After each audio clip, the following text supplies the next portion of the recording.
What for-pay email providers do you recommend? Hi everyone, Leo Notenboom here for askleo.com. It's no secret that I tend to advise against putting all of your eggs pretty much in any free service. And that's especially true when it comes to email. Email has become such an important part of our life. Even if you don't use it regularly to communicate with your friends and family and businesses and whatever, you're still needing to have an email account for some of the online services you use, government programs, who knows what else. It's become really, really critical. Your email address, if you have only one, is really, really critical to establishing your online identity. The problem with free email services is that they tend to fall short in one very specific and at times crucially important aspect. So I recommend that you consider using some kind of a paid email service, which of course opens the question, which one? Let me tell you what I look for so that you can look for those same things in some of the alternatives that you might look into, and I'll give you my recommendations. So what I look for, one of the important things that I look for is what I would call data portability. By that I mean, when you put all of your eggs into a single basket, can you move them to another basket, and how easy is that to do? That's very true when it comes to email. Now, there are techniques for moving email from one service to another that you would use if you ever needed to change in the future. But things get more complicated with some of the other features that the service may provide. For example, your address book. Can you move your address book to another service? There are, again, techniques. The problem with address books is that some services just don't do them very well. They don't necessarily allow you to export them, which means you're locked in. They don't necessarily allow you to export them in a format that actually contains all of the information so that you can retain all of the information when you move it to another service. So do look for that, or make certain that you're using your email service through IMAP, through a desktop email program and the IMAP protocol. I alluded as to how moving email from one service to another is a technique. It's a technique that involves IMAP. You download all your email to your PC on one account, you set up the new account, you move the email you want to move, and it gets uploaded to the other account. But if you live on your desktop to begin with, if you run your email through a desktop email program, that all comes for free. And you have one contact list, you have one address book. It's in the email program, regardless of what email service you happen to be using. So that's the first thing I look for, data portability. Either the ability to support IMAP and using a desktop email program, and/or the ability to export things like your contact list, maybe your calendar, maybe some other features that are included, just in case you end up needing to leave the service at some point in the future.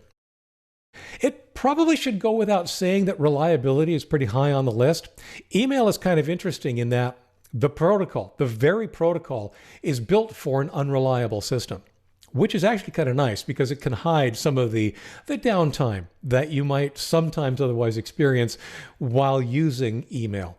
The good news is that when things happen, it usually only manifests either as a temporary delay in email getting from one point to another, or bounces when things are misconfigured and so forth. Nonetheless, reliability remains a very, very important thing. Will it be there when you need it? Number 3, and perhaps the single most important thing, support. This is what free services do not have. You get what you pay for, you're paying nothing, you're getting nothing, especially when it comes to support. Yeah, they may have forums where you can ask other people who use the service for help, but that's not the same as getting support directly from the service you're using. If you're going to use a paid service, that's the reason to switch. That's why I point so heavily at various paid services to make sure that if you're paying for it, you should be paying for actual, honest to goodness support if and when you run into problems. There are probably lots of other things that are important to look at, but those are the big three: portability, reliability, and support. So, what are my recommendations? The first one, in a sense, it's not a direct recommendation at all, but it's actually something that once you do, makes your world so much more flexible. And that is, get your own domain. Now, I've been getting my domains over at Simple Online Solutions. They don't necessarily have the absolute lowest prices, but they've got awesome, what is it? Support. Whenever I've had a problem with whatever I'm dealing with my domains, and I have many, these guys have been awesome. That's worth paying a little extra for. At any rate, the idea here is that you own a domain, a top-level domain of some sort, kind of like I own askleo.com. Because what that means is I own all of the email addresses at askleo.com. What that means is that I now have all the possible choices of exactly how I want to process that email or who I let process that email. For example, as part of registering your domain, many services will provide email on your domain. Simple URL does that as well. Others will say, you know what? We don't give you email, but we'll automatically forward it to another address for you. So you could, for example, take you at your very own domain name.com and have it automatically forwarded to you at gmail.com. To your senders, they're sending to your domain. You're managing your email using a third party. And if that third party, Gmail, ever messes up or you lose your account over there, you forward to a different service. I do this actually with many of my email addresses.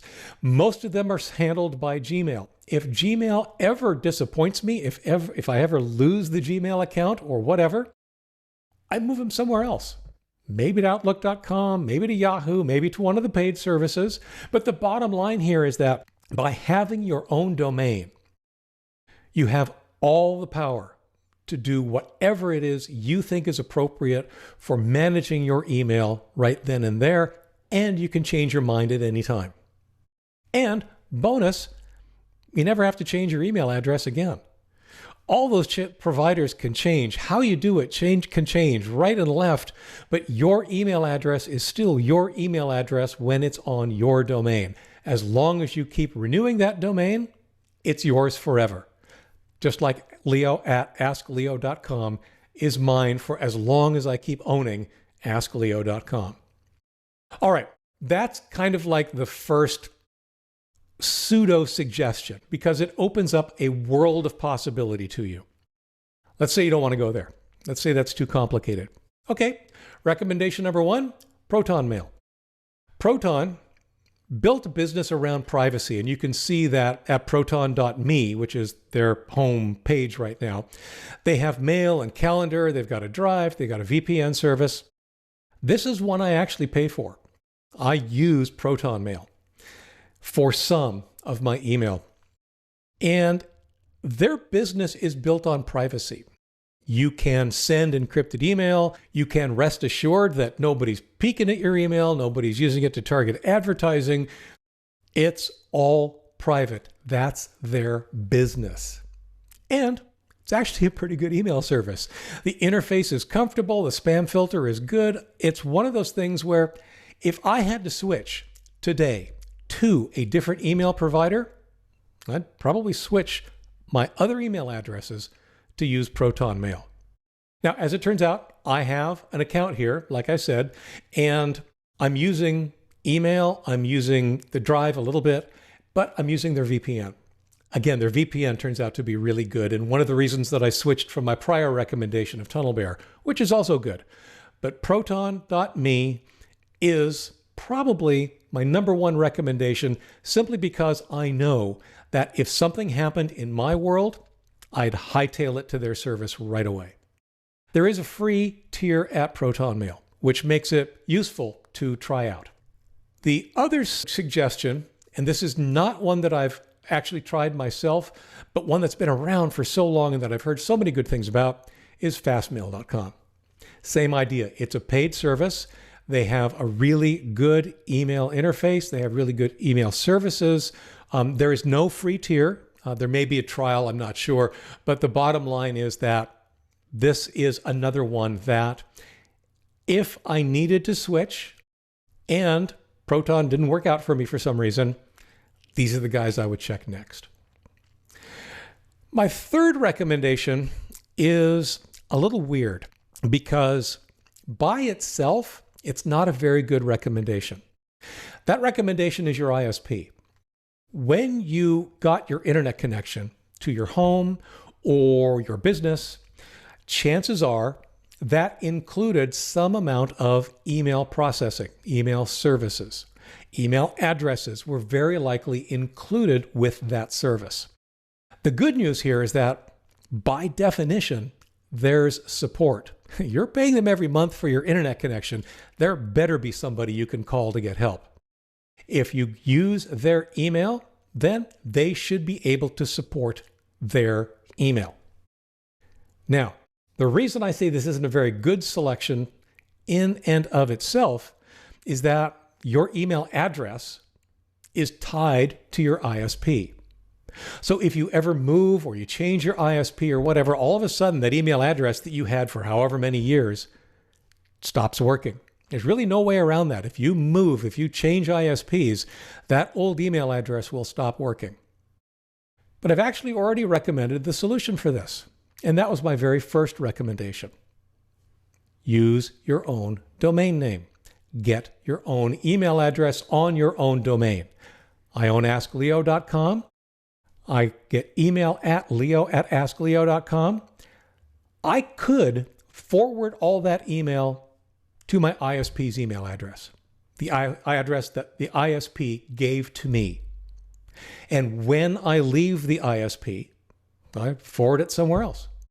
leo@askleo.com keeps working regardless of who's managing it, be it my ISP or somebody else. So consider your ISP, but be careful about how you set it up, how you manage it, and be particularly careful about understanding that when you leave that ISP, your email address will change. So consider hiding it behind another email address, ideally on a domain that you own. Okay, one final recommendation, and this actually goes completely contrary to the title of this particular video. If you must, if you can't pay for email, use Gmail. Remember I said that most of my email addresses, even though they're on my own domain, are all being handled by Gmail? That would be why. They're a good service. They've got a great spam filter, probably the best I've seen so far for years. And they're free. Now, the downside, of course, is that there is no support. There is no support for Gmail. That means you must, and I have to underscore must, take responsibility for your own security and for your own backups. That means doing all of those things that basically when people don't do, they lose their account. Set up the alternate email addresses, set up your recovery information, set up the phone number associated with that account.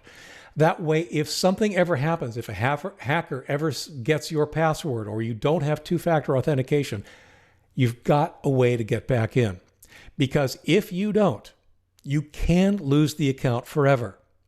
But if you manage it properly, you can keep it for a really, really long time, as I do.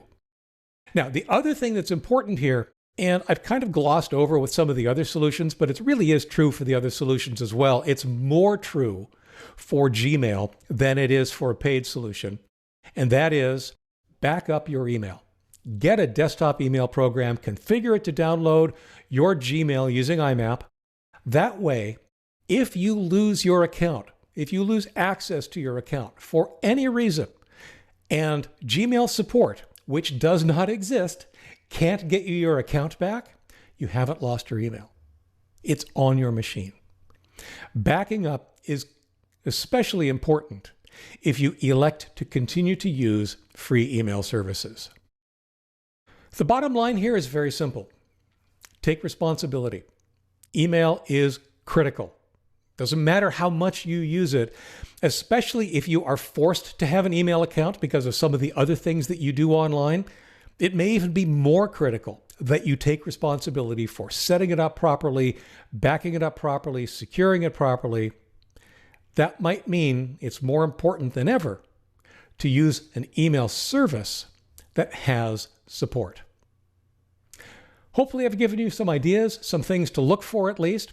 For updates, for comments, for related links and more, visit askleo.com/2824. I'm Leo Notenboom, and this is askleo.com. Thanks for watching.